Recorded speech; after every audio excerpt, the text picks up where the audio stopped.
Hello दोस्तों, good afternoon. स्वागत है आप सबका सुकृपा क्लासेज पर। दोस्तों, इस वीडियो में हम लोग रेलवे ग्रुप डी एग्जाम 2025 के आल शिफ्ट में पूछे जा सकने वाले most important static GK, GS, science, miscellaneous और करंट अफेयर्स के मोस्ट इम्पॉर्टेंट क्वेश्चंस को सॉल्व करेंगे।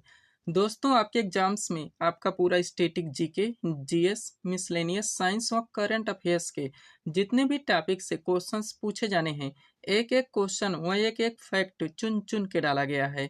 इसके अलावा आपके प्रीवियस एग्जाम्स के क्वेश्चंस को भी पूरी तरह से एनालाइज किया गया है, वहाँ से भी मोस्ट इम्पोर्टेंट क्वेश्चंस को कलेक्ट किया गया है। साथ में एक्स्ट्रा फैक्ट को पूरी तरह से कवर करने का प्रयास किया गया है। तो दोस्तों, आप लोग इन्हें कॉन्सेंट्रेट होकर सॉल्व करें। क्वेश्चंस कम सॉल्व होने पर पुनः प्रश्नों का रिवीजन करें, ताकि रेलवे ग्रुप डी एग्जाम 2025 में आप लोग static GK, GS, science, miscellaneous और करंट अफेयर्स के टॉपिक से अच्छा स्कोर कर सकें। पीडीएफ आपका दोस्तों पूरी तरह से कंप्लीट कर दिया गया है। आपके एग्जाम में यहाँ से जो 100 क्वेश्चन में से पूरे 45 क्वेश्चन पूछे जाने हैं, जिसमें आपका पूरा स्टैटिक जीके आएगा, यानी कि परंपरागत सामान्य ज्ञान। आपके जीएस यानी कि सब्जेक्ट से क्वेश्चंस पूछे जाएंगे, हिस्ट्री, पॉलिटी, ज्योग्राफी, इकोनॉमिक्स। पूरा आपका साइंस आएगा, यानी कि फिजिक्स, केमिस्ट्री, बायो। मिसलेनियस यानी विविध वाला चैप्टर व करंट अफेयर्स। आपके पूरे पाठ्यक्रम को प्रिपेयर करके आपके पीडीएफ में कंप्लीट कर दिया गया है, जहां जहां से आपके एग्जाम्स में क्वेश्चंस पूछे जाने हैं। एक सफिशिएंट पूरी तरह से परफेक्ट पीडीएफ है दोस्तों, जिसको आप रिवाइज करके कम से कम समय में अच्छे से अच्छे स्कोर कर सकते हैं।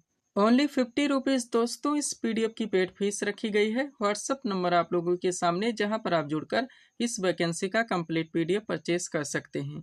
तो चलिए दोस्तों, सीधे क्वेश्चंस की ओर चलते हैं। हम लोग वीडियो को स्टार्ट करेंगे पॉलिटी के टॉपिक से। पॉलिटी से पहला क्वेश्चन दोस्तों हमारे सामने है, देखेंगे किस टॉपिक से रखा गया है। क्वेश्चन है हमारा, अस्पृश्यता का अंत भारतीय संविधान के किस अनुच्छेद में वर्णित है? करेक्ट आंसर होगा अनुच्छेद 17 में। पॉलिटी से पहला क्वेश्चन दोस्तों हमारा किस टॉपिक से रखा गया है? मूल अधिकार से, यानी कि फंडामेंटल राइट्स से, जो कि दोस्तों आपका सुपर टॉपिक है, ट्रेंडिंग टॉपिक है, एवर ग्रीन टॉपिक है। आपके एग्जाम्स के हर शिफ्ट में दोस्तों इस टॉपिक से क्वेश्चन देखने को मिलेंगे। तो फंडामेंटल राइट्स यानी मूल अधिकार टॉपिक से रिलेटेड जितने भी क्वेश्चंस, फैक्ट व कंटेंट बनते हैं, पूरी तरह से क्रम से कंप्लीट करके परफेक्ट सीट आपके सामने लगा दी गई है। अगर इस सीट को आप लोग अच्छे से प्रिपेयर करके चलते हैं, तो यकीन कीजिएगा दोस्तों, इस टॉपिक से आपके एग्जाम में कोई भी क्वेश्चंस किसी भी ट्रेंड, किसी भी फॉर्मेट से पूछे जाते हैं, क्वेश्चन आपसे मिस नहीं हो सकते। तो चलिए दोस्तों, इस सुपर टॉपिक को हम लोग पूरी तरह से कंप्लीट करना शुरू करते हैं। क्वेश्चन था हमारा, अस्पृश्यता का अंत भारतीय संविधान के किस अनुच्छेद में वर्णित है? करेक्ट आंसर होगा अनुच्छेद 17 में। क्वेश्चन का टॉपिक है हमारा मूल अधिकार। अब चलिए दोस्तों, इस सीट को थोड़ा सा अपने सामने करते हैं। देखिएगा, इंपॉर्टेंट पॉइंट्स के द्वारा इस टॉपिक को क्रम से पूरी तरह से कंप्लीट किया गया है। पहला पॉइंट है हमारा, भारतीय संविधान में मूल अधिकारों का वर्णन संविधान के अनुच्छेद 12 से 35 तक है, जो कि संविधान का भाग 3 है। आगे बढ़ेंगे। प्रारंभ में मूल अधिकारों की संख्या 7 थी, लेकिन 44वें संविधान संशोधन 1978 के द्वारा संपत्ति के अधिकार को मूल अधिकार से हटाकर एक विधिक अधिकार, यानी कि एक कानूनी अधिकार बना दिया गया और अनुच्छेद 300 का में जोड़ दिया गया। तब से वर्तमान में टोटल मूल अधिकारों की संख्या 6 है। ध्यान रखेंगे आप लोग, हर फैक्ट, हर कंटेंट को दोस्तों आप लोगों को अच्छे से प्रिपेयर करके चलने हैं, ताकि किसी भी टॉपिक से आपके एग्जाम में कोई भी क्वेश्चन मिस ना हो। आगे बढ़िएगा। अब सबसे पहले दोस्तों आप लोग उन 6 मूल अधिकारों को आर्टिकल के साथ क्रम से पूरी तरह से कंप्लीट करेंगे, जहां से आपके एग्जाम में इजीली क्वेश्चन पूछ लिए जाते हैं। देखिएगा, सबसे पहले आता है दोस्तों समानता का अधिकार, जिसका प्रावधान भारतीय संविधान के अनुच्छेद 14 से लेकर 18 तक है। दूसरा है दोस्तों स्वतंत्रता का अधिकार, जिसका प्रावधान भारतीय संविधान के अनुच्छेद 19 से लेकर 22 तक है। तीसरा है दोस्तों शोषण के विरुद्ध अधिकार, जिसका प्रावधान भारतीय संविधान के अनुच्छेद 23 से लेकर 24 तक है। चौथा है दोस्तों धार्मिक स्वतंत्रता का अधिकार, जिसका प्रावधान भारतीय संविधान के अनुच्छेद 25 से लेकर 28 तक है। पांचवा है दोस्तों संस्कृति तथा शिक्षा संबंधी अधिकार, जिसका प्रावधान भारतीय संविधान के अनुच्छेद 29 से लेकर 30 तक है। और लास्ट है दोस्तों, यानी कि छठा, संवैधानिक उपचारों का अधिकार, जिसका प्रावधान भारतीय संविधान के अनुच्छेद 32 में है। ध्यान रखिएगा। अब चूंकि दोस्तों ये आपका सुपर टॉपिक है, हर आर्टिकल से दोस्तों यहाँ से आपके एग्जाम में कंटिन्यू क्वेश्चंस पूछे जाते हैं, तो इसको आप लोग क्रम से पूरी तरह से कंप्लीट करेंगे। देखिएगा, पहला पॉइंट है दोस्तों, विधि के समक्ष समानता का अधिकार संविधान के किस अनुच्छेद में है? करेक्ट आंसर होगा अनुच्छेद 14 में। नेक्स्ट, अनुच्छेद 15 का संबंध किससे है? दोस्तों ध्यान दीजिएगा, क्या होता है दोस्तों, कभी कभी आपके क्वेश्चन में कॉन्सेप्ट दिए जाते हैं और आपके ऑप्शन यानी कि विकल्प में आर्टिकल दिए जाते हैं, आपको आंसर करने होते हैं, जैसे कि पॉइंट नंबर 1 है हमारा। लेकिन कभी कभी दोस्तों क्वेश्चन के टेंड को चेंज कर दिया जाता है, आपके क्वेश्चन में डायरेक्ट आर्टिकल रख दिए जाते हैं और आपके ऑप्शन यानी कि विकल्प में दोस्तों कॉन्सेप्ट दिए जाते हैं, आपको आंसर करने होते हैं, जैसे कि पॉइंट नंबर 2 है हमारा। तो हर फॉर्मेट से, हर टेंड से दोस्तों आप लोग क्वेश्चंस को प्रिपेयर करके चलेंगे, ताकि कोई भी क्वेश्चन आपके एग्जाम में आपसे मिस ना हो। एक एक क्वेश्चन की कीमत आप लोग जानते हैं। तो चलिए देखिएगा, अनुच्छेद 15 का संबंध किससे है दोस्तों? तो इसमें धर्म, मूल वंश, जात, लिंग या जन्म स्थान के प्रतिषेध का प्रावधान किया गया है। अनुच्छेद 16 की बात की जाए तो उसमें लोक नियोजन के विषय में अवसर की समानता का प्रावधान किया गया है। और अनुच्छेद 17 में दोस्तों अस्पृश्यता के अंत का प्रावधान किया गया है। आगे बढ़िएगा, अनुच्छेद 18 की बात की जाए तो इसमें उपाधियों के अंत का प्रावधान किया गया है। और अनुच्छेद 19 में दोस्तों विचार एवं अभिव्यक्ति की स्वतंत्रता का प्रावधान किया गया है, ध्यान रखेंगे। ये ऐसे आर्टिकल हैं दोस्तों जो कि आपके एग्जाम में केवल पूछे नहीं जाएंगे, आप देखेंगे दोस्तों हर शिफ्ट में कंटिन्यू रिपीट होते रहेंगे। आगे बढ़िएगा, अनुच्छेद 20 की बात की जाए तो इसमें अपराधों के लिए 2 सिद्धि के संबंध में संरक्षण का प्रावधान किया गया है। वह अनुच्छेद 21 में प्राण और दैहिक स्वतंत्रता के संरक्षण का प्रावधान किया गया है। अनुच्छेद 21 का की बात की जाए तो इसमें 6 से 14 वर्ष तक के सभी बच्चों को अनिवार्य और निःशुल्क शिक्षा का प्रावधान किया गया है। वह अनुच्छेद 23 में दोस्तों मानव दुर्व्यापार एवं बलात्श्रम का प्रतिषेध किया गया है। अनुच्छेद 24 की बात की जाए तो इसमें कारखानों आदि में बालकों के नियोजन का प्रतिषेध किया गया है। वह अनुच्छेद 29 में दोस्तों अल्पसंख्यक वर्गों के हितों के संरक्षण का प्रावधान किया गया है। लास्ट है दोस्तों हमारा आर्टिकल 32, जिसमें संवैधानिक उपचारों के अधिकारों का प्रावधान किया गया है, ध्यान रखेंगे आप लोग। हर फैक्ट आप अच्छे से प्रिपेयर करके चलेंगे। आगे बढ़ते हैं दोस्तों, एक छोटा सा नोट देखिए ताकि ये टॉपिक आपका पूरी तरह से कंप्लीट हो सके। देखिएगा, पॉइंट है हमारा 44वें संवैधानिक संशोधन 1978 ने यह स्पष्ट किया कि राष्ट्रपति द्वारा राष्ट्रीय आपातकाल के दौरान अनुच्छेद 20 जिसमें प्रावधान है अपराधों के लिए 2 सिद्धि के संबंध में संरक्षण, और अनुच्छेद 21 जिसमें प्रावधान है जीवन और व्यक्तिगत स्वतंत्रता की सुरक्षा को निलंबित नहीं किया सकता। डायरेक्टली आपके एग्जाम में क्वेश्चंस पूछे जाते हैं दोस्तों कि कौन कौन से हमारे राइट्स हैं या अधिकार हैं या आर्टिकल हैं या अनुच्छेद हैं जो कि आपातकाल के दौरान भी नष्ट नहीं होते, खत्म नहीं होते या समाप्त नहीं होते। तो अनुच्छेद 20 और 21 से ध्यान रखेंगे। लास्ट पॉइंट है दोस्तों आपका, भारतीय संविधान में वर्णित मूल अधिकार अमेरिका के संविधान से लिया गया है, ये भी आप लोग ध्यान रखेंगे। तो ये टॉपिक दोस्तों यहाँ पे आपका पूरी तरह से कंप्लीट हो जाता है। अच्छे से आप लोगों को प्रिपेयर करके चलने हैं।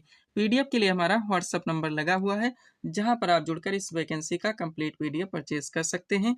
बढ़ेंगे दोस्तों हम लोग क्वालिटी के अगले टॉपिक की ओर।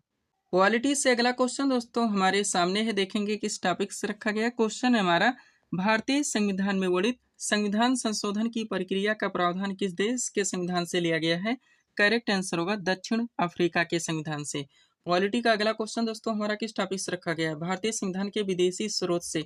आपके एग्जाम में दोस्तों डायरेक्टली क्वेश्चंस पूछे जाते हैं कि मूल अधिकार किस देश के संविधान से लिए गए, मूल कर्तव्य कहाँ से लिए गए हैं, एकल नागरिकता कहाँ से ली गई, राज्य के नीति निर्देशक तत्व कहाँ से लिए गए, समवर्ती सूची कहाँ से ली गई, संविधान संशोधन प्रक्रिया कहाँ से ली गई है।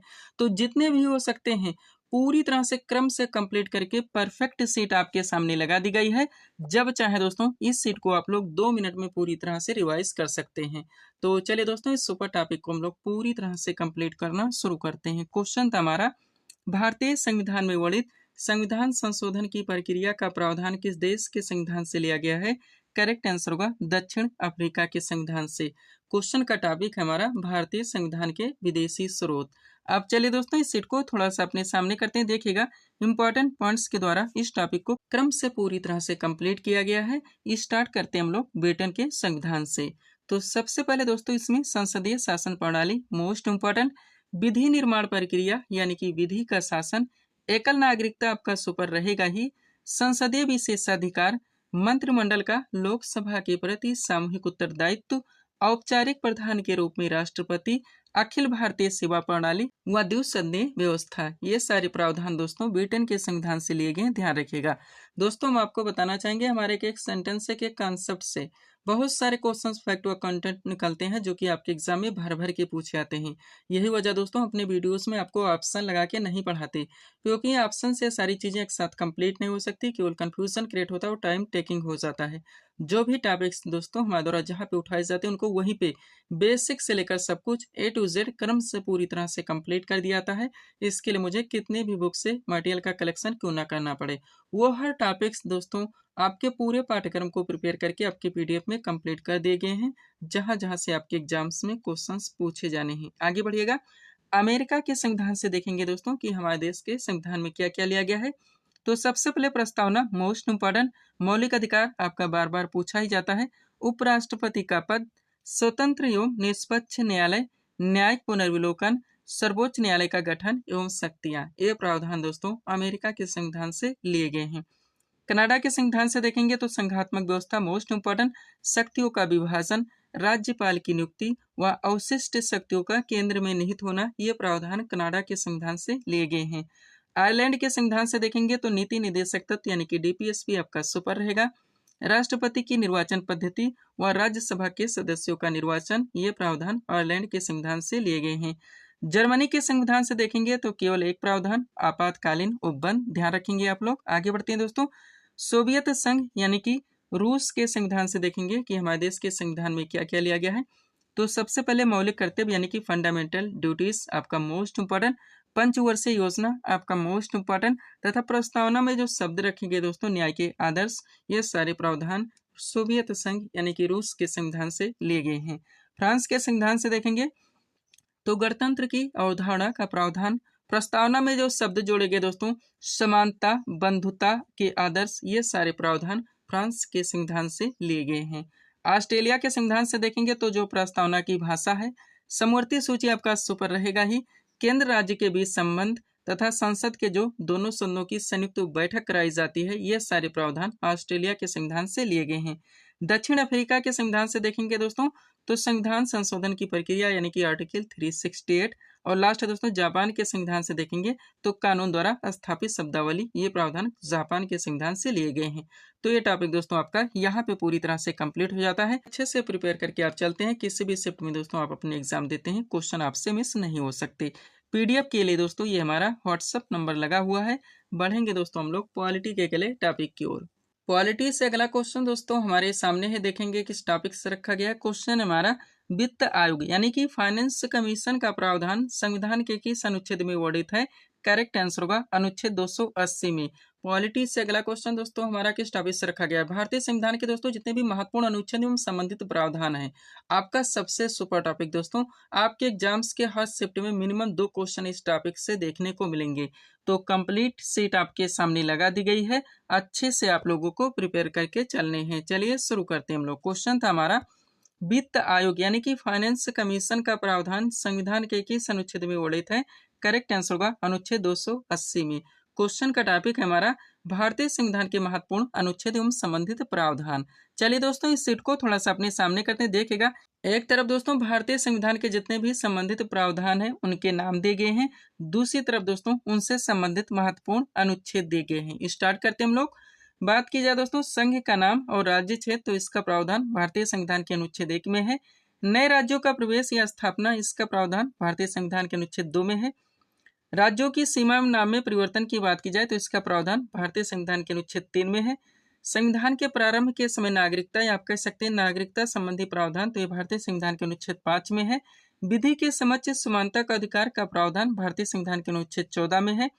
धर्म, मूल वंश, जाति, लिंग या जन्म स्थान के आधार पर विभेद का प्रतिषेध दोस्तों, इसका प्रावधान भारतीय संविधान के अनुच्छेद 15 में है। ध्यान रखेंगे आप लोग। आगे बढ़ते हैं। अगला क्या दोस्तों, लोक नियोजन के विषयों में अवसर की समानता का प्रावधान अनुच्छेद 16 में है। अस्पृश्यता का अंत अनुच्छेद 17 में है। उपाधियों के अंत का प्रावधान अनुच्छेद 18 में है। ध्यान रखिएगा। आगे बढ़ते हैं। विचार एवं अभिव्यक्ति की स्वतंत्रता का प्रावधान अनुच्छेद 19 में है। अपराधों के लिए दोष सिद्धि के संबंध में संरक्षण का प्रावधान अनुच्छेद 20 में है। आगे बढ़ते हैं। प्राण और दैहिक स्वतंत्रता के संरक्षण का प्रावधान अनुच्छेद 21 में है। 6 से 14 वर्ष तक के सभी बच्चों को निःशुल्क और अनिवार्य शिक्षा का अधिकार, इसका प्रावधान भारतीय संविधान के अनुच्छेद 21 का में है। ध्यान रखेंगे आप लोग। आगे बढ़ते हैं। अगला क्या है दोस्तों, अल्पसंख्यक वर्गों के हितों के संरक्षण का प्रावधान अनुच्छेद 29 में है। संवैधानिक उपचारों के अधिकारों का प्रावधान अनुच्छेद 32 में है। आगे बढ़िएगा। समान न्याय तथा निःशुल्क विधिक सहायता का प्रावधान अनुच्छेद 39 का में है। ग्राम पंचायत की स्थापना का प्रावधान भारतीय संविधान के अनुच्छेद 40 में है। आगे बढ़िएगा। समान नागरिक संहिता यानी कि यूसीसी का प्रावधान अनुच्छेद 44 में है। पर्यावरण का संरक्षण और संवर्धन एवं वन तथा वन्य जीवों की रक्षा का प्रावधान भारतीय संविधान के अनुच्छेद 48 में है। ध्यान रखिएगा। आगे बढ़ते हैं। अगला क्या है दोस्तों, समान कार्य के लिए समान वेतन का प्रावधान अनुच्छेद 39 डी में है।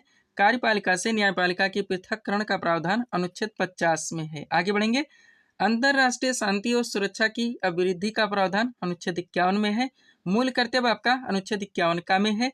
भारत के राष्ट्रपति का पद संबंधित प्रावधान अनुच्छेद 52 में है। आगे बढ़ेंगे। राष्ट्रपति की कार्यकारी शक्ति संबंधित प्रावधान ये अनुच्छेद 53 में है। राष्ट्रपति का चुनाव अनुच्छेद 54 में है। और राष्ट्रपति के चुनाव की जो प्रक्रिया अपनाई जाती है दोस्तों, इसका प्रावधान भारतीय संविधान के अनुच्छेद 55 में है। ध्यान रखिएगा। आगे बढ़ते हैं। राष्ट्रपति के कार्यकाल संबंधित प्रावधान अनुच्छेद 56 में है। राष्ट्रपति के महाभियोग की प्रक्रिया का प्रावधान अनुच्छेद 61 में है।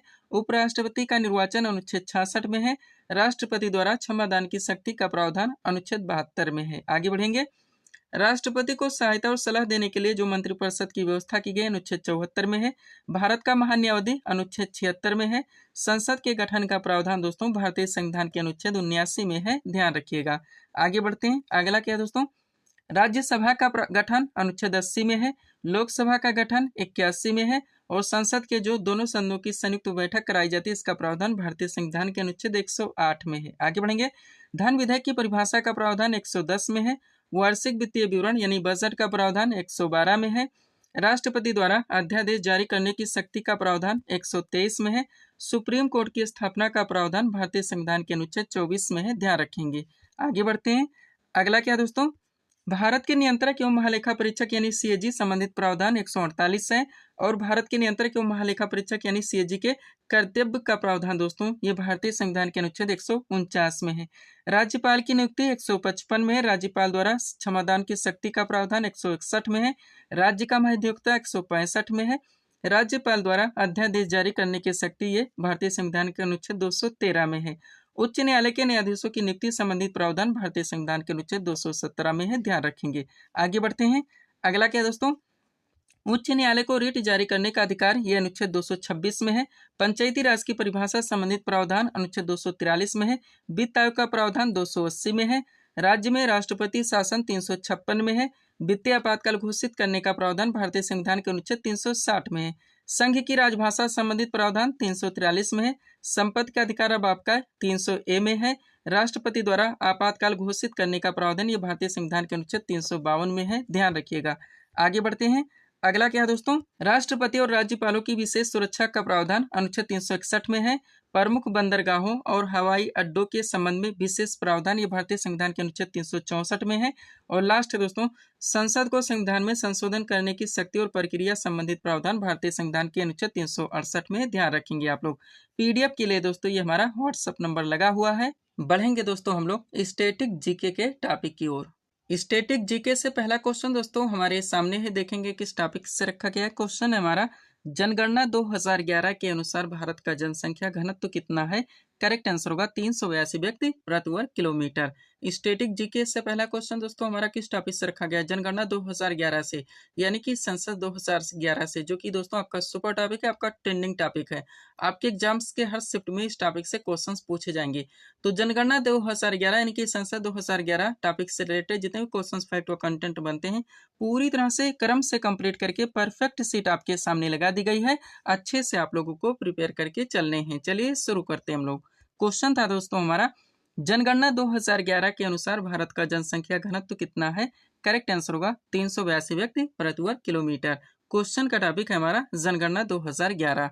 आप चलिए दोस्तों इस सीट को थोड़ा सा अपने सामने करते हैं। देखिएगा इंपॉर्टेंट पॉइंट्स के द्वारा इस टॉपिक को क्रम से पूरी तरह से कंप्लीट किया गया है।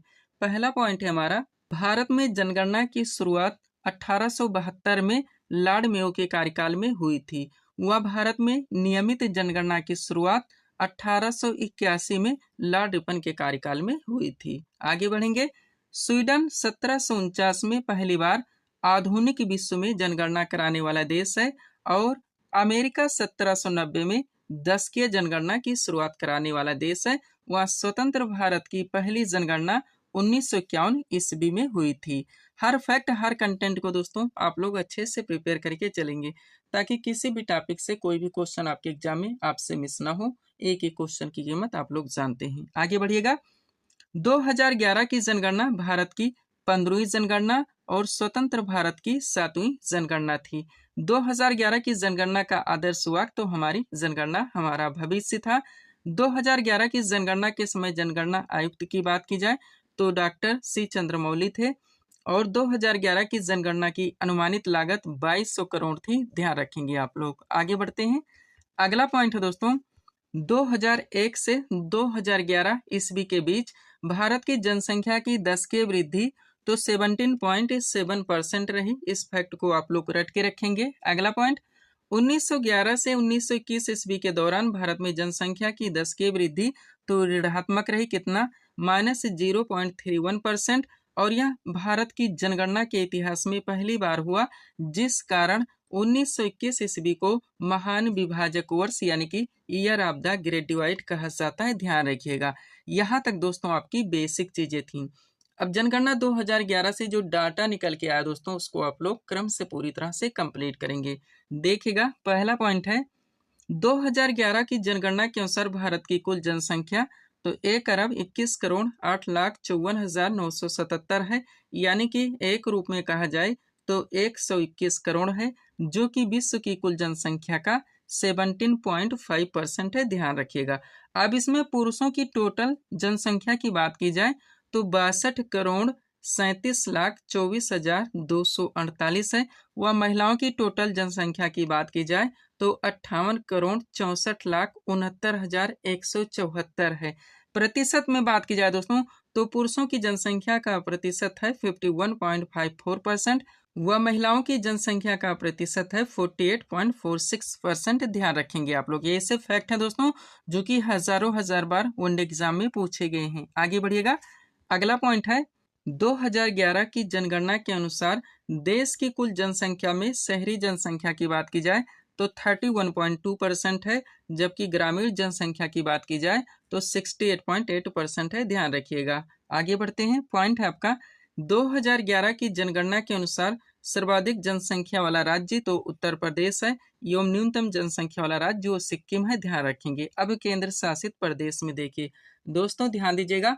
जो भी डाटा यहाँ पे हम लोग उठाएंगे सबसे पहले पूरे भारत में देखेंगे, उसके बाद में किस राज्य में ज्यादा है और किस राज्य में कम है, और साथ में दोस्तों किस केंद्र शासित प्रदेश में ज्यादा है व कम है। इस तरह से कंटिन्यू दोस्तों हर फैक्ट को हम लोग क्लियर करेंगे। तो देखिएगा, पॉइंट है 2011 की जनगणना के अनुसार सर्वाधिक जनसंख्या वाला केंद्र शासित प्रदेश तो दिल्ली है एवं न्यूनतम जनसंख्या वाला केंद्र शासित प्रदेश तो लक्षद्वीप है। ध्यान रखिएगा। आगे बढ़ते हैं। पॉइंट है 2011 की जनगणना के अनुसार सर्वाधिक दशकीय जनसंख्या वृद्धि वाला राज्य तो मेघालय है। कितना यहाँ का? 27.95%। एवं न्यूनतम दशकीय वृद्धि वाला राज्य तो वो नागालैंड है। कितना यहाँ का? -0.6%। अब यही चीजें केंद्र शासित प्रदेश में देखिए तो 2011 की जनगणना के अनुसार सर्वाधिक दशकीय जनसंख्या वृद्धि वाला केंद्र शासित प्रदेश तो दादरा एवं नगर हवेली है। कितना यहाँ का? 55.9%। एवं न्यूनतम दशकीय वृद्धि वाला केंद्र शासित प्रदेश तो लक्षद्वीप है। कितना यहाँ का? 6.3%। ध्यान रखिएगा। आगे बढ़ते हैं। अगला पॉइंट है दोस्तों 2011 की जनगणना के अनुसार भारत का जनसंख्या घनत्व तो 382 व्यक्ति प्रति वर्ग किलोमीटर है। आप सबसे पहले आप लोग राज्य में देखिए तो 2011 की जनगणना के अनुसार सर्वाधिक जनसंख्या घनत्व वाला राज्य तो बिहार है। कितना यहाँ का? 1106। एवं न्यूनतम जनसंख्या घनत्व वाला राज्य वो अरुणाचल प्रदेश है। कितना यहाँ का? केवल 17। ध्यान रखेंगे। अब केंद्र शासित प्रदेश में देखिए तो 2011 की जनगणना के अनुसार सर्वाधिक जनसंख्या घनत्व वाला केंद्र शासित प्रदेश तो दिल्ली है। कितना का? 11,320। एवं न्यूनतम जनसंख्या घनत्व वाला केंद्र शासित प्रदेश तो अंडमान निकोबार द्वीप समूह है। कितना यहाँ का? केवल 46। ध्यान रखेंगे। आगे बढ़ते हैं। अगला डाटा आपका क्या है दोस्तों? 2011 की जनगणना के अनुसार भारत का लिंगानुपात तो 943 है। अब सबसे पहले राज्य में देखिए तो 2011 की जनगणना के अनुसार सर्वाधिक लिंगानुपात वाला राज्य तो केरल है, कितना यहाँ का 1084। एवं न्यूनतम लिंगानुपात वाला राज्य वो हरियाणा है, कितना यहाँ का 879। अब केंद्र शासित प्रदेश में देखिए, तो 2011 की जनगणना के अनुसार सर्वाधिक लिंगानुपात वाला केंद्र शासित प्रदेश तो पुदुचेरी है, कितना यहाँ का 1037। एवं न्यूनतम लिंगानुपात वाला केंद्र शासित प्रदेश तो दमन व दीव है, कितना यहाँ का 618। ध्यान रखिएगा। आगे बढ़ते हैं, एक छोटा सा नोट लगा है, पहले इसको देखिए दोस्तों क्या कह रहा है। जन्म से लेकर 6 वर्ष की आयु तक प्रति 1000 बालकों की संख्या की तुलना में इसी आयु वर्ग में बालिकाओं की संख्या के अनुपात को शिशु लिंगानुपात कहते हैं। ध्यान रखिएगा। कभी कभी दोस्तों आपके एग्जाम में कॉन्सेप्चुअल या फिर डेफिनेशन ही पूछ लिया जाता है कि शिशु लिंगानुपात क्या है, लिंगानुपात क्या है, जनसंख्या घनत्व क्या है, तो इसको भी दोस्तों आप लोग क्लियर रखिए। तो चलिए शिशु लिंगानुपात हम लोग कंप्लीट करते हैं। सबसे पहले भारत का देखिए दोस्तों, तो भारत का शिशु लिंगानुपात 919 है। अब राज्य में देखिए, 2011 की जनगणना के अनुसार सर्वाधिक शिशु लिंगानुपात वाला राज्य तो अरुणाचल प्रदेश है, कितना यहाँ का 972। एवं न्यूनतम शिशु लिंगानुपात वाला राज्य वो हरियाणा है, कितना यहाँ का 834। अब केंद्र शासित प्रदेश में देखिए, तो 2011 की जनगणना के अनुसार सर्वाधिक शिशु लिंगानुपात वाला केंद्र शासित प्रदेश तो अंडमान निकोबार द्वीप समूह, कितना यहाँ का 968। एवं न्यूनतम शिशु लिंगानुपात वाला केंद्र शासित प्रदेश तो दिल्ली है, कितना यहाँ का 871। ध्यान रखिएगा। आगे बढ़ते हैं दोस्तों, ये नोट आपका क्या कह रहा है देखिएगा। 7 वर्ष और उससे अधिक का जो व्यक्ति किसी भाषा को समझ सकता हो और उसे लिख या पढ़ सकता हो वो साक्षर कहलाता है। यानी अब आप लोग दोस्तों लिटरेसी पूरी तरह से कंप्लीट करेंगे। पॉइंट देखिएगा, 2011 की जनगणना के अनुसार भारत की साक्षरता दर तो 74.04% है, सबसे सुपर फैक्ट है आपका, ध्यान रखिएगा। अब इसमें पुरुष साक्षरता दर कितनी है तो 82.14%। वह महिला साक्षरता दर कितनी दोस्तों तो 65.46%। ध्यान रखिएगा। अब किस राज्य में ज़्यादा है वो देखिए, तो 2011 की जनगणना के अनुसार भारत का सर्वाधिक साक्षरता वाला राज्य तो केरल है, कितना यहाँ का 94%। यो न्यूनतम साक्षरता वाला राज्य वो बिहार है, कितना यहाँ का 61.8%। अब केंद्र शासित प्रदेश में देखिए, तो 2011 की जनगणना के अनुसार सर्वाधिक साक्षरता वाला केंद्र शासित प्रदेश तो लक्षद्वीप है, कितना का 91.8%। एवं न्यूनतम साक्षरता वाला केंद्र शासित प्रदेश वो दादरा एवं नगर हवेली, कितना का 76.2%। ध्यान रखिएगा। आगे बढ़ते हैं दोस्तों, अगला फैक्ट आपका क्या कह रहा है। 2011 की जनगणना के अनुसार सर्वाधिक ग्रामीण जनसंख्या वाला राज्य तो हिमाचल प्रदेश है, कितना यहाँ का 90%। एवं न्यूनतम ग्रामीण जनसंख्या वाला राज्य वो गोवा है, कितना यहाँ का दोस्तों 37.8%। अब इसी को पलट के देखिए, 2011 की जनगणना के अनुसार भारत का सर्वाधिक शहरी जनसंख्या वाला राज्य तो गोवा है, कितना है 62.2%। एवं न्यूनतम शहरी जनसंख्या वाला राज्य वो हिमाचल प्रदेश है, कितना का केवल 10%। हर टेंट से दोस्तों हर फॉर्मेट से क्वेश्चंस को प्रिपेयर करने का प्रयास किया जाता है, जैसे कि आपके एग्जाम में पूछे जाते हैं। आगे बढ़िएगा। 2011 की जनगणना के अनुसार भारत का सर्वाधिक शहरी जनसंख्या वाला केंद्र शासित प्रदेश तो दिल्ली है, कितना का 97.5%। एवं न्यूनतम शहरी जनसंख्या वाला केंद्र शासित प्रदेश तो अंडमान निकोबार द्वीप समूह, कितना का 37.7%। ध्यान रखिएगा। आगे बढ़ते हैं दोस्तों, हम आपको बताना चाहेंगे हमारे एक सेंटेंस के कॉन्सेप्ट से बहुत सारे क्वेश्चंस फैक्ट और कंटेंट निकलते हैं जो कि आपके एग्जाम में कंटिन्यू पूछे जाते हैं। यही वजह दोस्तों हम अपनी वीडियोस में आपको ऑप्शन लगा के नहीं पढ़ाते, क्योंकि ऑप्शन से ये सारी चीज़ें एक साथ कंप्लीट नहीं हो सकती, केवल कंफ्यूजन क्रिएट होता है और टाइम टेकिंग हो जाता है। जो भी टॉपिक्स दोस्तों हमारे द्वारा जहाँ पे उठाए जाते हैं उनको वहीं पे हर टेंट से टू जेड पूरी तरह से कंप्लीट कर दिया था। इसके लिए मुझे कितनी भी बुक से मटेरियल का कलेक्शन क्यों ना करना पड़े। अगला पॉइंट देखिएगा क्या है। 2011 की जनगणना के अनुसार भारत में अनुसूचित जाति यानी एससी की कुल संख्या पहले देखिए तो कितनी है 20.14 करोड़। अब किसमें ज्यादा है तो 2011 की जनगणना के अनुसार भारत का सबसे ज्यादा अनुसूचित जाति यानी कि एससी जनसंख्या वाला राज्य केंद्र शासित प्रदेश तो उत्तर प्रदेश है। अब प्रतिशत में देखिए 2011 की जनगणना के अनुसार सबसे ज्यादा अनुसूचित जात यानी कि एससी जनसंख्या प्रतिशतता वाला राज्य केंद्र शासित प्रदेश तो पंजाब है, कितना है यहाँ का 31.9%। एक छोटा सा नोट देखिए दोस्तों, 2011 की जनगणना के अनुसार नागालैंड हो गया, अरुणाचल प्रदेश, लक्षद्वीप, अंडमान निकोबार द्वीप समूह में कोई भी अनुसूचित जात यानी कि एससी निवास नहीं करती है। ये भी आप लोग ध्यान रखेंगे। आगे बढ़िएगा। अगला पॉइंट आपका क्या कह रहा है दोस्तों, 2011 की जनगणना के अनुसार देश में अनुसूचित जाति यानी एसटी की बात हो रही है। सबसे पहले कुल संख्या देखिए कितना है, तो 10.43 करोड़। अब किस में ज्यादा है वो देखिए। तो 2011 की जनगणना के अनुसार भारत का सबसे ज्यादा अनुसूचित जनजाति यानी कि एसटी जनसंख्या वाला राज्य या केंद्र शासित प्रदेश तो मध्य प्रदेश है। प्रतिशत में देखिए तो 2011 की जनगणना के अनुसार सबसे ज्यादा अनुसूचित जनजाति यानी कि एसटी जनसंख्या प्रतिशतता वाला राज्य या केंद्र शासित प्रदेश तो लक्षद्वीप है। कितना का 94.8%। एक छोटा सा नोट देखिए दोस्तों, 2011 की जनगणना के अनुसार पंजाब हो गया, हरियाणा, दिल्ली, चंडीगढ़ और पुदुचेरी में कोई भी अनुसूचित जनजाति यानी कि एसटी निवास नहीं करते, ध्यान रखेंगे। ये टॉपिक दोस्तों आपका यहाँ पे पूरी तरह से कंप्लीट हो जाता है। हर फैक्ट को आप अच्छे से प्रिपेयर करके चलते हैं तो कोई भी क्वेश्चन किसी भी ट्रेंड से दोस्तों पूछे जाते हैं, यहाँ से क्वेश्चन आपसे मिस नहीं हो सकते। थोड़ा सा दोस्तों हम लोग यहाँ पे 2021 की जनगणना के बारे में बात करेंगे। देखिएगा, हालांकि आप लोग जानते हैं दोस्तों कि ये जनगणना अभी हो नहीं पाई है, लेकिन अब संभावित है दोस्तों कि 2026 में करवा ली जाएगी। जनगणना कभी भी होगी दोस्तों 2021 के नाम से ही जानी जाएगी, ध्यान रखिएगा। इससे जुड़े फैक्ट देखिए तो दोस्तों 2021 की जो जनगणना होगी वो 16वीं जनगणना होगी और इसके जनगणना आयुक्त रहेंगे श्री विवेक जोशी। अगला पॉइंट देखिएगा, 2021 की जनगणना का आदर्श वाक्य रहेगा जन भागीदारी से जन कल्याण। और 2021 की जनगणना भारत में पहली बार दोस्तों डिजिटल जनगणना होगी, ये भी आप लोग ध्यान रखेंगे। आगे बढ़ते हैं, पीडीएफ के लिए दोस्तों ये हमारा व्हाट्सअप नंबर लगा हुआ है। बढ़ेंगे दोस्तों हम लोग स्टैटिक जीके के अगले टॉपिक की ओर। स्टैटिक जीके से अगला क्वेश्चन दोस्तों हमारे सामने है, देखेंगे किस टॉपिक से रखा गया है। क्वेश्चन हमारा, त्रिस्तरीय पंचायती राज व्यवस्था का सुझाव किस समिति ने दिया? करेक्ट आंसर होगा बलवंत राय मेहता समिति ने। स्टैटिक जीके का अगला क्वेश्चन दोस्तों हमारा किस टॉपिक से रखा गया? पंचायती राज व्यवस्था से। आपका दोस्तों सुपर टॉपिक, बहुत सारे क्वेश्चंस फैक्ट व कंटेंट इस टॉपिक से निकलते हैं जो कि आपके एग्जाम में कंटिन्यू पूछे जाते हैं। तो पूरी तरह से क्रम से कंप्लीट करके परफेक्ट सीट आपके सामने लगाई गई है। अच्छे से आप लोगों को प्रिपेयर करके चलने हैं। चलिए शुरू करते हैं हम लोग। क्वेश्चन था हमारा, त्रिस्तरीय पंचायती राज व्यवस्था का सुझाव किस समिति ने दिया? करेक्ट आंसर होगा बलवंत राय मेहता समिति ने। अब चलिए दोस्तों इस सीट को थोड़ा सा अपने सामने करते हैं। देखिएगा, इंपॉर्टेंट पॉइंट्स के द्वारा इस टॉपिक को क्रम से पूरी तरह से कंप्लीट किया गया है। पहला पॉइंट है हमारा, पंचायती राज व्यवस्था भारत में स्थानीय स्वशासन का एक विकेंद्रीकृत रूप है।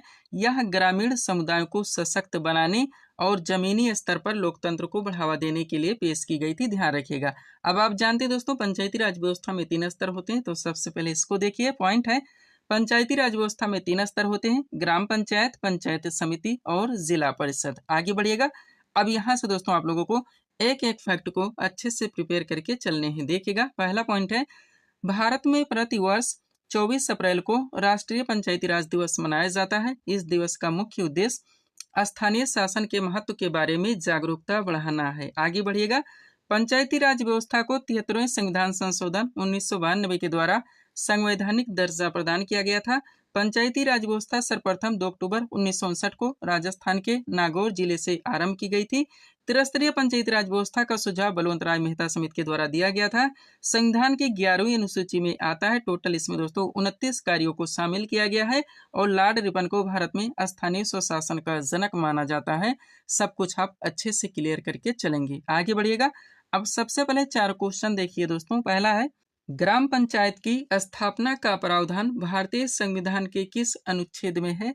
तो अनुच्छेद 40 में है। नेक्स्ट, ग्राम पंचायत की स्थापना का प्रावधान भारतीय संविधान के किस भाग में है? तो भाग 4 में है। आगे बढ़िएगा। बलवंत राय मेहता समिति का गठन कब किया गया था? तो 1957 में। और पंचायती राज की सूची के अंतर्गत आता है, तो राज्य सूची का विषय ध्यान रखिएगा। आगे बढ़ते हैं। अब पंचायती राज व्यवस्था से जुड़ी दोस्तों जितनी भी समितियां हैं, आपके एग्जाम में डायरेक्टली क्वेश्चंस पूछे जाते हैं दोस्तों कि इन समितियों का गठन कब किया गया था, वो इनका संबंध किससे है, तो आप पूरी तरह से कंप्लीट करेंगे। देखिएगा, पॉइंट हमारा, पंचायती राज व्यवस्था से जुड़ी महत्वपूर्ण समितियां। बात की जाए दोस्तों हनुमंत राव समिति जो कि 1983 में गठित हुई। जी.बी. के राव समिति दोस्तों 1985 में गठित हुई। एल.एम. सिंघवी समिति दोस्तों 1986 में गठित हुई। बलवंत राय मेहता समिति दोस्तों 1957 में गठित हुई। अशोक मेहता समिति 1977 में गठित हुई। और थुंगन समिति दोस्तों ये 1989 में गठित हुई। ध्यान रखेंगे आप लोग। आगे बढ़ते हैं। 4 क्वेश्चन कंप्लीट कीजिए दोस्तों ताकि ये टॉपिक आपका अच्छे से क्लियर हो सके। पहला क्वेश्चन, ग्राम पंचायत की आय का मुख्य स्रोत क्या है? तो मेला एवं बाजार कर। नेक्स्ट, पंचायती राज प्रणाली किस पर आधारित है? तो सत्ता के विकेंद्रीकरण पर। कौन पंचायती राज संस्थाओं के निर्वाचन के लिए उत्तरदायी? तो राज्य निर्वाचन आयोग। और द्विस्तरीय स्तरीय पंचायती राज व्यवस्था का सुझाव किसने दिया था? तो अशोक मेहता समिति के द्वारा दिया गया था, ध्यान रखिएगा। पीडीएफ के लिए हमारा व्हाट्सएप नंबर लगा हुआ है। बढ़ेंगे दोस्तों अब हम लोग हिस्ट्री के टॉपिक की ओर। एंशियंट हिस्ट्री से अगला क्वेश्चन दोस्तों हमारे सामने है, देखेंगे किस टॉपिक से रखा गया है। क्वेश्चन है हमारा, महात्मा बुद्ध ने अपना पहला उपदेश कहाँ पर दिया था? करेक्ट आंसर होगा सारनाथ ऋषिपत्तनम में। एंशियंट हिस्ट्री से अगला क्वेश्चन दोस्तों आपका किस टॉपिक से रखा गया है? बौद्ध धर्म। आपका सुपर टॉपिक दोस्तों, बहुत सारे क्वेश्चंस फैक्ट और कंटेंट इस टॉपिक से निकलते हैं जो कि आपके एग्जाम में पूछे जाते हैं। तो कंप्लीट सीट दोस्तों आपके सामने लगाई गई है, अच्छे से आप लोगों को प्रिपेयर करके चलने हैं। चलिए शुरू करते हैं हम लोग। क्वेश्चन था हमारा, महात्मा बुद्ध ने अपना पहला उपदेश कहाँ पर दिया था? करेक्ट आंसर होगा सारनाथ ऋषिपत्तनम में। अब चलिए दोस्तों इस सीट को थोड़ा सा अपने सामने करते हैं, देखिएगा इंपॉर्टेंट पॉइंट्स के द्वारा इस टॉपिक को क्रम से पूरी तरह से कंप्लीट किया गया है। पहला पॉइंट हमारा, गौतम बुद्ध का जन्म कपिलवस्तु के निकट लुम्बिनी ग्राम में 563 ईसा पूर्व में हुआ था। इनके पिता का नाम शुद्धोदन था जो कि शाक्य गण के प्रधान थे, और माता का नाम महामाया था जो कि कोलीगण की राजकुमारी थी। आगे बढ़ेंगे, महात्मा बुद्ध की पत्नी का नाम यशोधरा और पुत्र का नाम राहुल था। महात्मा बुद्ध ने 29 वर्ष की आयु में गृह त्याग किया, जिसे बौद्ध ग्रंथों में महाभिनिष्क्रमण के नाम से जाना जाता है। महात्मा बुद्ध को ज्ञान की प्राप्ति 35 वर्ष की अवस्था में उर्वेला निरंजना नदी के किनारे हुई थी। महात्मा बुद्ध ने मल्ल गणराज्य की राजधानी कुशीनारा, जिसे कि वर्तमान कुशीनगर के नाम से जाना जाता है, में 483 ईसा पूर्व में 80 वर्ष की अवस्था में शरीर त्याग दिया, जिसे बौद्ध ग्रंथों में महापरिनिर्वाण कहा जाता है। गौतम बुद्ध ने अपना पहला उपदेश सारनाथ ऋषिपत्तनम में दिया, जिसे बौद्ध ग्रंथों में धर्म चक्र परिवर्तन के नाम से जाना जाता है, ध्यान रखेंगे। अगला पॉइंट, महात्मा बुद्ध ने अपने सर्वाधिक उपदेश कौशल की राजधानी श्रावस्ती में दिए, ध्यान रखिएगा। आगे बढ़ते हैं दोस्तों, अगला पॉइंट है आपका, प्रतीत समुत्पाद को गौतम बुद्ध की शिक्षाओं का सार कहा जाता है। बौद्ध धर्म अनीश्वरवादी तथा अनात्मवादी है। बुद्ध हो गया, संघ एवं धम्म, ये तीन दोस्तों बौद्ध धर्म के त्रिरत्न है, ध्यान रखिएगा। अभी सीट को दोस्तों आप लोगों को कंप्लीट करके चलने, जहाँ पे महात्मा बुद्ध के जीवन संबंधी दोस्तों जो घटना उनके प्रतीक जो चिन्ह है आपके एग्जाम में यहाँ से भी दोस्तों क्वेश्चन पूछे जाते हैं। देखिएगा पॉइंट है हमारा, बुद्ध के जीवन संबंधित घटनाएं एवं उनके प्रतीक चिन्ह। एक तरफ दोस्तों तो इन विभिन्न घटनाओं के नाम दिए गए हैं, दूसरी तरफ दोस्तों उनके प्रतीक चिन्हों के नाम दिए गए हैं।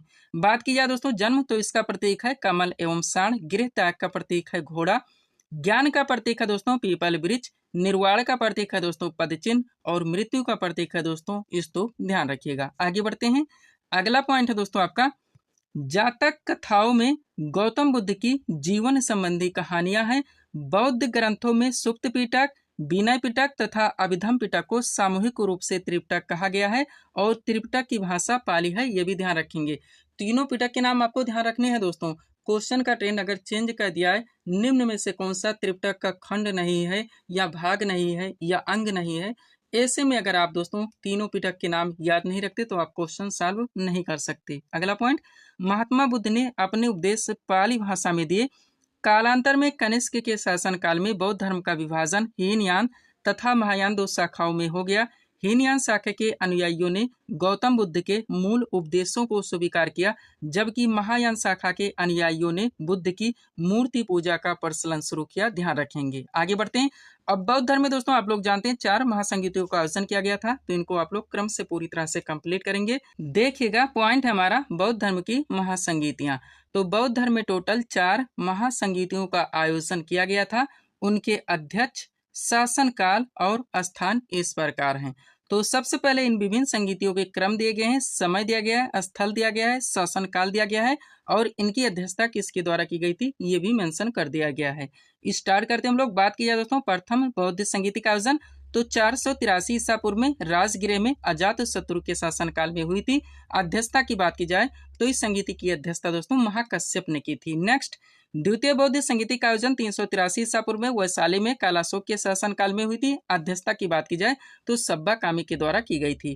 तृतीय बौद्ध संगीत का आयोजन 250 ईसा पूर्व में पाटलिपुत्र में अशोक के शासनकाल में हुई थी। अध्यक्षता की बात की जाए तो इसकी अध्यक्षता दोस्तों मोगलिपुत्तिस ने की थी। और चतुर्थ बौद्ध संगीत का आयोजन दोस्तों ईसा की प्रथम सदी में कुंडलवन में कनिष्क के शासनकाल में की गई थी। अध्यक्षता की बात की जाए तो इसकी अध्यक्षता वसुमित्र ने की थी। ध्यान रखिएगा। आगे बढ़ते हैं, एक छोटा सा नोट देखिए दोस्तों, ताकि ये टॉपिक आपका पूरी तरह से कंप्लीट हो सके। पॉइंट है हमारा, महात्मा बुद्ध को एशिया के ज्योतिपुंज यानी कि लाइट ऑफ एशिया के नाम से भी जाना जाता है, ये भी आप लोग ध्यान रखेंगे। पीडीएफ के लिए हमारा व्हाट्सएप नंबर लगा हुआ है। बढ़ेंगे दोस्तों हम लोग हिस्ट्री के अगले टॉपिक की ओर।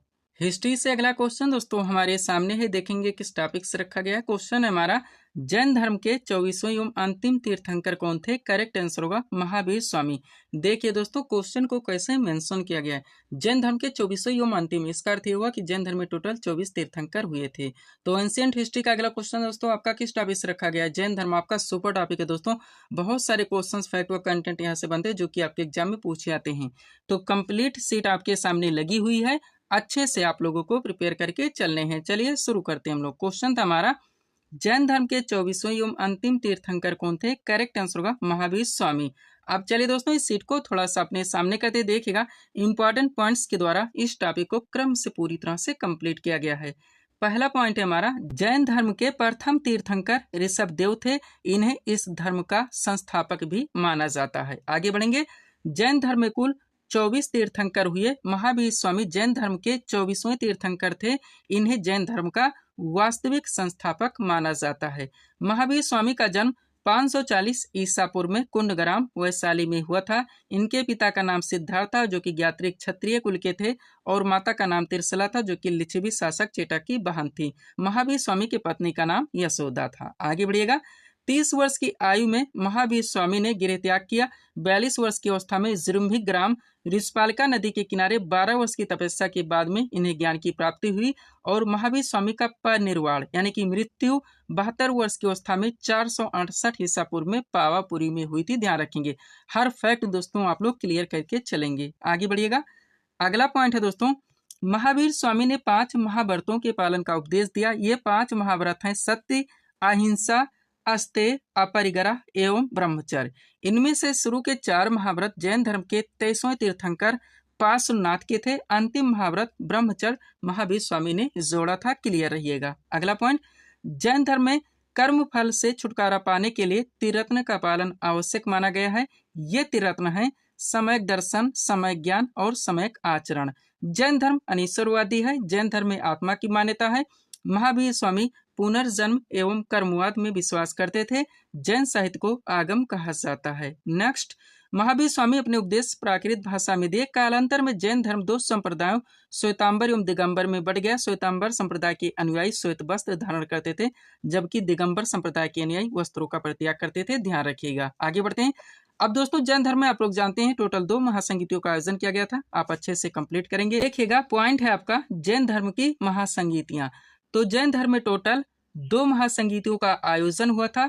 इन महासंगीतियों का समय, स्थल, अध्यक्षता व कार्य इस प्रकार है। तो सबसे पहले इन संगीतियों के क्रम है, समय यानी कब हुआ था, स्थल कहाँ पे हुआ था, अध्यक्षता किसने की थी और कौन से कार्य किए गए थे, ये भी पूरी तरह से मेंशन कर दिया गया है। बात की जाए प्रथम जैन संगीति की, तो इसका आयोजन 322 ईसा पूर्व से 298 ईसा पूर्व में पाटलिपुत्र में स्थूलभद्र की अध्यक्षता में की गई थी। कार्य की बात की जाए तो जैन धर्म 2 भागों में यानी श्वेतांबर एवं दिगंबर में बढ़ गया था। और द्वितीय जैन संगीति का आयोजन दोस्तों 512 ईस्वी में वल्लभी में हुई थी, देव ऋषि गढ़ी या क्षमा श्रवण की अध्यक्षता में। और इसमें दोस्तों धर्म ग्रंथों को लिपिबद्ध किया गया था। ध्यान रखेंगे आप लोग। पीडीएफ के लिए दोस्तों ये हमारा व्हाट्सएप नंबर लगा हुआ है। बढ़ेंगे दोस्तों हम लोग हिस्ट्री के अगले टॉपिक की ओर। हिस्ट्री से अगला क्वेश्चन दोस्तों हमारे सामने है, देखेंगे किस टॉपिक से रखा गया है। क्वेश्चन है हमारा, दिल्ली सल्तनत का शासनकाल कब से कब तक चला? करेक्ट आंसर होगा 1206 से लेकर 1526 ईस्वी तक। हिस्ट्री से अगला क्वेश्चन दोस्तों हमारा किस टॉपिक से रखा गया है? दिल्ली सल्तनत से। मिडवल हिस्ट्री का दोस्तों बहुत बड़ा पार्ट, बहुत सारे क्वेश्चंस फैक्ट और कंटेंट यहाँ से निकलते हैं जो कि आपके एग्जाम में कंटिन्यू पूछे जाते हैं। तो पूरी तरह से क्रम से कंप्लीट करके दोस्तों परफेक्ट सीट आपके सामने लगाई गई है। अगर इस सीट को आप लोग अच्छे से प्रिपेयर करके चलते हैं तो यकीन कीजिएगा दोस्तों कोई भी क्वेश्चन इस टॉपिक से आपके एग्जाम में किसी भी टेंट किसी भी फॉर्मेट से पूछे जाते हैं, क्वेश्चन आपसे मिस नहीं हो सकते। तो चलिए दोस्तों इस सुपर टॉपिक को हम लोग पूरी तरह से कंप्लीट करना शुरू करते हैं। क्वेश्चन था हमारा, दिल्ली सल्तनत का शासनकाल कब से कब तक चला? करेक्ट आंसर होगा 1206 से लेकर 1526 ईस्वी तक। आप चलिए दोस्तों इस सीट को थोड़ा सा अपने सामने करते हैं, देखिएगा इंपॉर्टेंट पॉइंट्स के द्वारा इस टॉपिक को क्रम से पूरी तरह से कंप्लीट किया गया है। पहला पॉइंट है हमारा, दिल्ली सल्तनत की स्थापना तुर्क आक्रमणों का परिणाम था। दिल्ली सल्तनत की आधिकारिक भाषा फारसी थी। कुतुबुद्दीन ऐबक को इसकी स्थापना का श्रेय दिया जाता है, जिस पर आने वाले समय में विभिन्न राजवंशों ने शासन किया। इन राजवंशों का शासनकाल क्रम से इस प्रकार है, ध्यान रखिएगा। अब दोस्तों सबसे पहले आप लोग दिल्ली सल्तनत पे जिन विभिन्न राजवंशों ने शासन किए हैं उनके शासनकाल के साथ आप लोग पूरी तरह से कंप्लीट करेंगे। अलग अलग टेंस से सारे क्वेश्चन आपके एग्जाम में पूछे जाते हैं, देखिएगा। तो सबसे पहले दोस्तों दिल्ली सल्तनत पे गुलाम वंश आया, जिन्होंने शासन किया 1206 से लेकर 1290 ईस्वी तक। इसके बाद में दोस्तों खिलजी वंश आया, जिन्होंने शासन किया 1290 से लेकर 1320 ईस्वी तक। इसके बाद में दोस्तों तुगलक वंश आया, जिन्होंने शासन किया 1320 से लेकर 1414 ईस्वी तक। इसके बाद में दोस्तों सैयद वंश आया, जिन्होंने शासन किया 1414 से लेकर 1451 ईस्वी तक। और पांचवा दोस्तों इस पे लोधी वंश आया, जिन्होंने शासन किया 1451 से लेकर 1526 ईस्वी तक, ध्यान रखिएगा। अब इन राजवंशों के दोस्तों शासन काल में जितने भी क्वेश्चंस फैक्ट व कंटेंट आपके एग्जाम के लिए बनते हैं, आप क्रम से पूरी तरह से कंप्लीट करेंगे, देखिएगा। तो सबसे पहले था दोस्तों गुलाम वंश, जिन्होंने शासन किया था 1206 से लेकर 1290 ईस्वी तक। पॉइंट देखिएगा दोस्तों, इस वंश के अधिकतर सुल्तान पूर्व में दास यानी कि गुलाम रहे थे। इसी कारण इसे गुलाम वंश या मामलुक वंश के नाम से जाना जाता है। यह दिल्ली सल्तनत का संस्थापक राजवंश था, ध्यान रखिएगा। आगे बढ़ते हैं। गुलाम वंश का संस्थापक कुतुबुद्दीन ऐबक था, जिसका शासनकाल 1206 से लेकर 1210 ईस्वी तक चला था। यह मोहम्मद गौरी का गुलाम था। कुतुबुद्दीन ऐबक को उसकी उदारता के कारण लाख बख्श यानी कि लाखों का दान देने वाला कहा गया। कुतुबुद्दीन ऐबक ने प्रसिद्ध सूफी संत ख्वाजा कुतुबुद्दीन बख्तियार काकी की स्मृति में कुतुब मीनार के निर्माण प्रारंभ करवाया। इसने भारत की प्रथम मस्जिद, नाम क्या था, कुब्बतुल इस्लाम, जो कि दिल्ली में है, और 2.5 दिन का झोपड़ा जो कि अजमेर में है, इसका निर्माण करवाया। और 1210 ईस्वी में चौगान यानी कि पोलो खेलते समय ऐबक की मृत्यु हो गई, ध्यान रखेंगे। आगे बढ़ते हैं।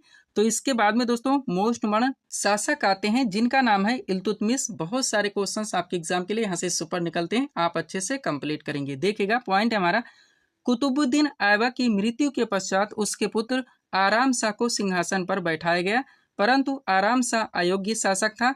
इसलिए कुतुबुद्दीन ऐबक के दामाद इल्तुतमिश ने दिल्ली पर आक्रमण कर आराम शाह को पराजित कर दिया तथा दिल्ली के सिंहासन पर कब्जा कर लिया। आगे बढ़िएगा। इल्तुतमिश ने अपने विरोधियों से निपटने के लिए 40 दासों का एक दल बनाया, जिसे तुर्काने चहलगानी के नाम से जाना जाता है। इल्तुतमिश ने कुतुब मीनार के निर्माण कार्य को पूरा करवाया और इसने अपनी राजधानी लाहौर से दिल्ली स्थानांतरित की। इल्तुतमिश ने अपने साम्राज्य को छोटे छोटे क्षेत्रों में बांट दिया, जिसे इक्ता कहा गया। इसका प्रशासक इक्तादार होता था।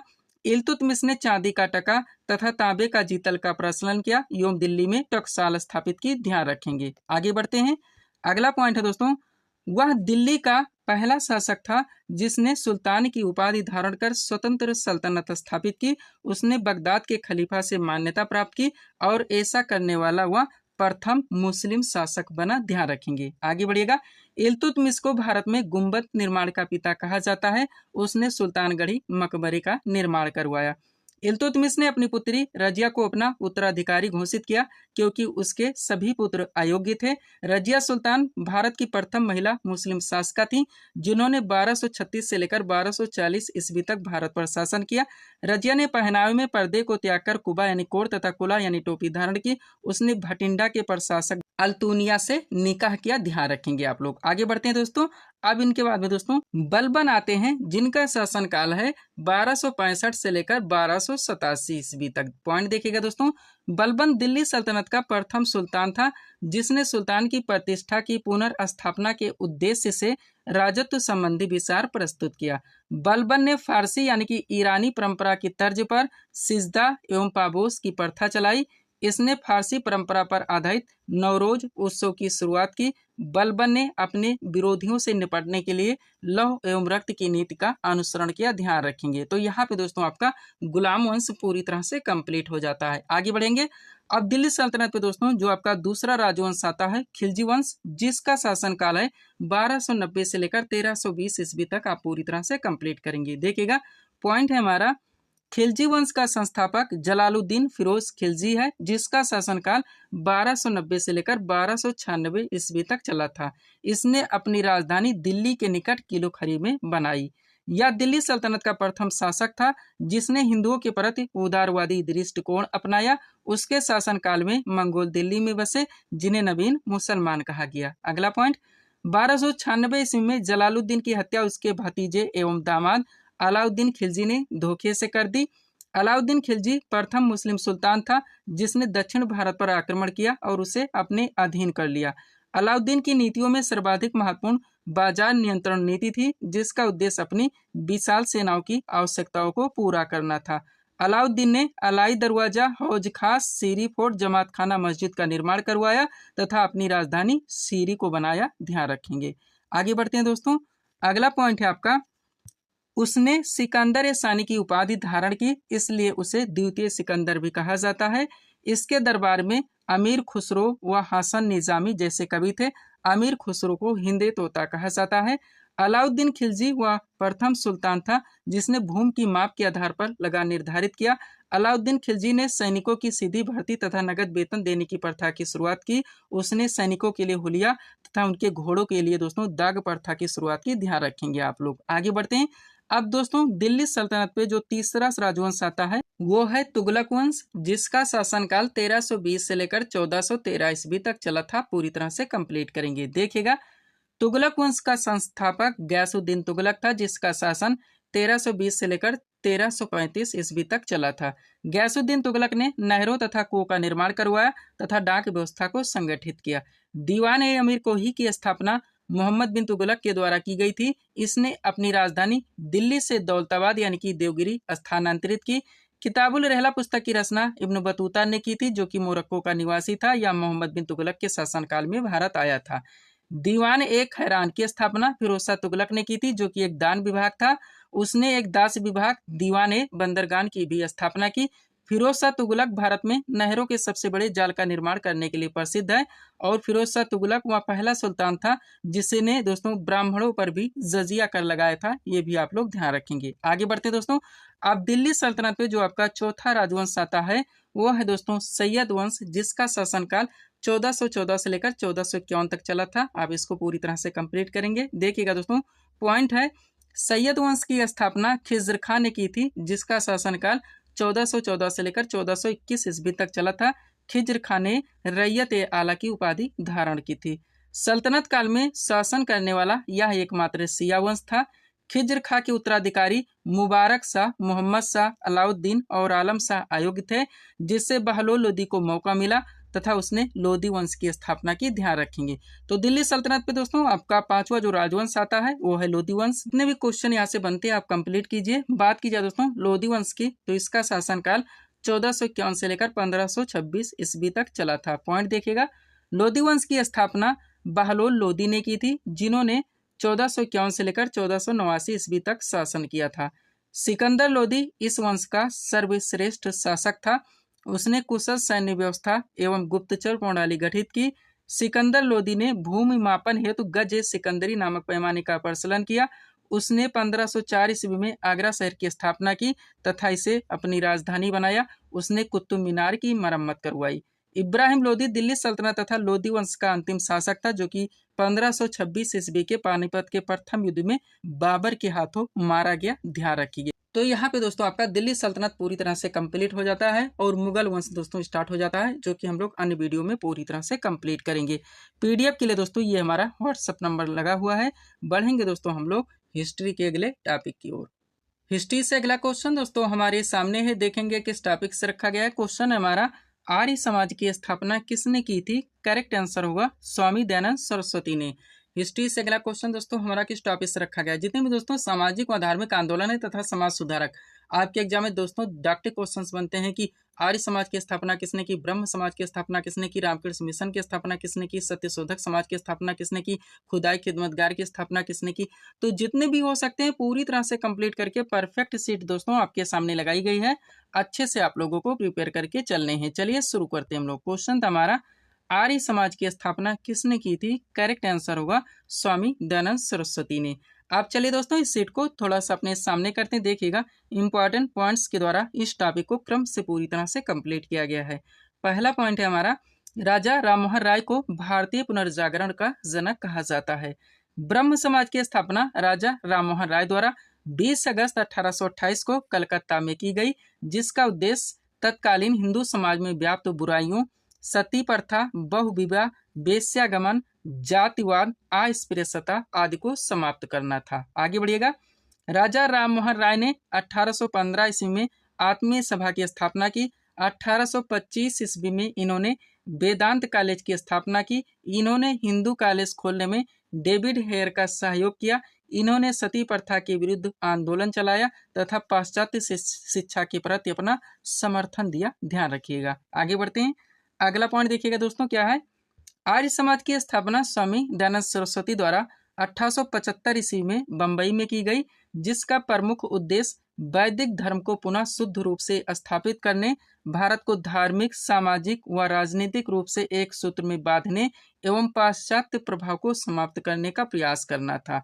इन्होंने अपने उपदेशों में मूर्ति पूजा, बहुदेववाद, अवतारवाद, पशु बलि, श्राद्ध, जंत्र तंत्र मंत्र, झूठे कर्मकांड आदि की आलोचना की तथा पुनः वेदों की ओर लौटो का नारा दिया और शुद्धि आंदोलन चलाया।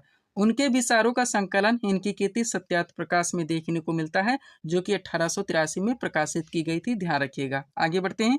अगला पॉइंट है दोस्तों, रामकृष्ण मिशन की स्थापना 1897 ईस्वी में स्वामी विवेकानंद ने बेलूर कलकत्ता में की। इस मिशन का नाम रामकृष्ण परमहंस के नाम पर रखा गया, जो कि इनके गुरु थे। स्वामी विवेकानंद का वास्तविक नाम नरेंद्र नाथ दत्त था। 1893 ईस्वी में स्वामी विवेकानंद ने शिकागो में हुई धर्म संसद में भाग लेकर पाश्चात्य जगत को भारतीय संस्कृति व दर्शन से अवगत कराया। थियोसॉफिकल सोसाइटी की स्थापना 1875 ईस्वी में मैडम ब्लावत्स्की एवं कर्नल अर्काट द्वारा न्यूयॉर्क, संयुक्त राज्य अमेरिका में की गई। भारत में इस आंदोलन की गतिविधियों को व्यापक रूप से फैलाने का श्रेय श्रीमती एनी बेसेंट को दिया जाता है। 1898 ईस्वी में एनी बेसेंट ने बनारस में सेंट्रल हिंदू कॉलेज की स्थापना की, जो कि बाद में दोस्तों हिंदू विश्वविद्यालय बन गया। ध्यान रखिएगा। आगे बढ़ते हैं। अगला पॉइंट देखिएगा क्या है। भारत में यंग बंगाल आंदोलन प्रारंभ करने का श्रेय हेनरी विवियन डेरोजियो को है। एंग्लो इंडियन डेरोजियो कलकत्ता में 1826 से 31 ईस्वी तक हिंदू कॉलेज के अध्यापक रहे। आगे बढ़िएगा। डेरोजियो ने ईस्ट इंडिया नामक दैनिक पत्र का भी संपादन किया। हेनरी विवियन डेरोजियो को आधुनिक भारत का प्रथम राष्ट्रवादी कवि माना जाता है। प्रार्थना समाज की स्थापना आत्माराम पांडुरंग ने 1867 में मुंबई में की।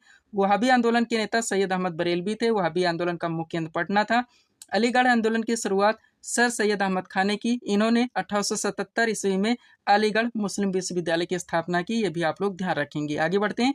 अभी सीट को दोस्तों आप लोगों को अच्छे से कंप्लीट करके चलने हैं, जहां पे दोस्तों जितने भी सामाजिक और धार्मिक आंदोलन व समाज सुधारक द्वारा जितने भी दोस्तों महत्वपूर्ण संस्थाओं की स्थापना की गई, कब हुई, इनके संस्थापक कौन थे, आपके एग्जाम में अलग अलग टर्म से पूछे जाते आपके एग्जाम में अलग अलग ट्रेंड से क्वेश्चन पूछे जाते हैं। आप पूरी तरह से कंप्लीट करेंगे। देखिएगा तो एक तरफ सबसे पहले इन विभिन्न संस्थाओं के नाम दिए हैं, स्थापना वर्ष दिया गया है और संस्थापक भी मेंशन कर दिया गया है। स्टार्ट करते हैं। बात की जाए दोस्तों एशियाटिक सोसाइटी की, तो इसकी स्थापना 1784 ईस्वी में हुई थी विलियम जोन्स के द्वारा। नेक्स्ट, आत्मीय सभा की स्थापना 1815 में की थी राजा राममोहन राय ने। वेदांत कॉलेज की स्थापना 1825 में की गई थी राजा राममोहन राय द्वारा। और ब्रह्म समाज की स्थापना भी 1828 में हुई थी राजा राममोहन राय द्वारा। नेक्स्ट, तत्वबोधिनी सभा की स्थापना 1839 में हुई थी देवेंद्रनाथ ठाकुर के द्वारा। इंडियन एसोसिएशन की स्थापना 1876 में की गई थी आनंद मोहन बोस एवं सुरेंद्रनाथ बनर्जी के द्वारा। ध्यान रखेंगे। आगे बढ़ते हैं। अगला क्या दोस्तों, पूना सार्वजनिक सभा की स्थापना 1867 में की गई थी एम.जे. रानाडे के द्वारा। प्रार्थना समाज की स्थापना 1867 में की गई थी आत्माराम पांडुरंग के द्वारा। आर्य समाज की स्थापना 1875 में हुई थी स्वामी दयानंद सरस्वती के द्वारा। बेलूर मठ की स्थापना 1887 में हुई थी स्वामी विवेकानंद के द्वारा। रामकृष्ण मिशन की स्थापना 1897 में की गई थी स्वामी विवेकानंद के द्वारा। ध्यान रखेंगे। थोड़ा सा फास्ट चलें दोस्तों, ताकि ज्यादा क्वेश्चन हम चाहते हैं वीडियो में कवर करा सकें। सर्वेंट्स ऑफ इंडिया सोसाइटी की स्थापना 1905 में हुई थी गोपाल कृष्ण गोखले के द्वारा। अभिनव भारत सोसाइटी की स्थापना 1904 में हुई थी विनायक दामोदर सावरकर के द्वारा। मुस्लिम लीग की स्थापना 1906 में दोस्तों की गई थी आगा खां एवं सलीमुल्लाह खान के द्वारा। ध्यान रखेंगे। आगे बढ़ते हैं। अगला क्या है दोस्तों, अनुशीलन समिति, जिसकी स्थापना 1907 में हुई थी बारेंद्र घोष एवं भूपेन्द्र दत्त के द्वारा। विश्व भारती की स्थापना 1912 में हुई थी रविन्द्रनाथ ठाकुर के द्वारा। गदर पार्टी की स्थापना 1913 में हुई थी लाला हरदयाल के द्वारा। हिंदू महासभा की स्थापना 1915 में की गई थी मदन मोहन मालवीय के द्वारा। होम रूल लीग की स्थापना 1916 में हुई थी तिलक एवं एनी बेसेंट के द्वारा। नेक्स्ट, खिलाफत आंदोलन की स्थापना 1919 में हुई थी अली बंधु के द्वारा। स्वराज पार्टी की स्थापना 1923 में हुई थी मोतीलाल नेहरू एवं चित्तरंजन दास के द्वारा। ध्यान रखेंगे। आगे बढ़ते हैं दोस्तों, अगला क्या है, राष्ट्रीय स्वयं सेवक संघ जिसकी स्थापना 1925 में हुई थी डॉक्टर हेडगेवार एवं बीएस मुंजे के द्वारा।